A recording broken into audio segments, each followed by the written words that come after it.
దీపావళి శుభాకాంక్షలు. ఇక్కడ పద్దెనిమిది శాఖల నుంచి ఇచ్చేటువంటి ప్రజలందరూ కూడా అతి తక్కువ సమయంలో మీరు ఇక్కడికి వచ్చి మమ్మల్ని ఆశ్రయించినందుకు మీ అందరికీ ప్రత్యేక కృతజ్ఞతలు. ఇవాళ ఇక్కడ ఏర్పాటు చేసినటువంటి ముఖ్య ఉద్దేశం పెద్దలు, పూజ్యులు, గౌరవనీయులు మేల్చర్ వెంకటేశ్వరరావు గారిని మన అధ్యక్షులుగా తీసుకురావడం ఆవశ్యకత ఏందో మీ అందరికీ తెలియజేయడం కోసం ఇక్కడ ఏర్పాటు చేయడం జరిగింది. అతి తక్కువ సందర్భంలో కూడా 18 శాఖల నుంచి మీరు ఇక్కడికి ఇచ్చేసి మీ యొక్క స్వాభిప్రాయాన్ని తెలియజేసేందుకు ముందుగా మీ అందరికీ ప్రత్యేక కృతజ్ఞతలు. ఇవాళ ఛాంబర్ ఆఫ్ కామర్స్ 16/11/2020 నాడు ప్రతిష్టాత్మక ఎన్నికలు నిర్వహించబడుతున్నాయి. ప్రస్తుతానికి ఒక 2 ప్యానెల్గా విడిపోయి ఒక వ్యాపారస్తులు ఈ ఎలక్షన్లో పోటీ చేయడం జరుగుతుంది.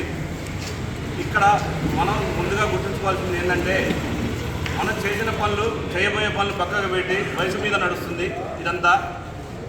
అంటే మనకి చేసిన పనులు చెప్పుకోవడానికి ఏం లేనప్పుడే వయసు మీద ఊపడతారు. గతంలో పెద్దలు మేల్చర్ వెంకటేశ్వరరావు గారు అధ్యక్షుడిగా చేసినప్పుడు నేను ఈ పరిస్థితుల్లో ఈ పనులు చేసినది సవివరంగా తెలియజేస్తున్నారు. నేను ఒక ఉపాధ్యక్షుడిగా 2022-25 కాలంలో నేను చేయడం జరిగింది.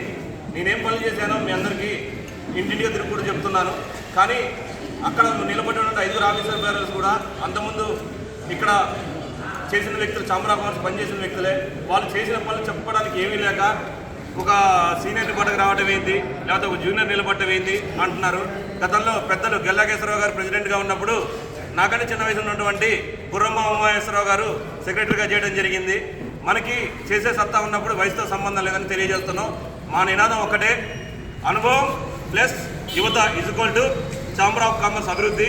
ఇదే ఒక నినాదంతో మేము ముందుకు సాగుతాం. మీ అందరూ కూడా మరొకసారి దీపావళి శుభాకాంక్షలు తెలియజేసుకుంటున్నాం.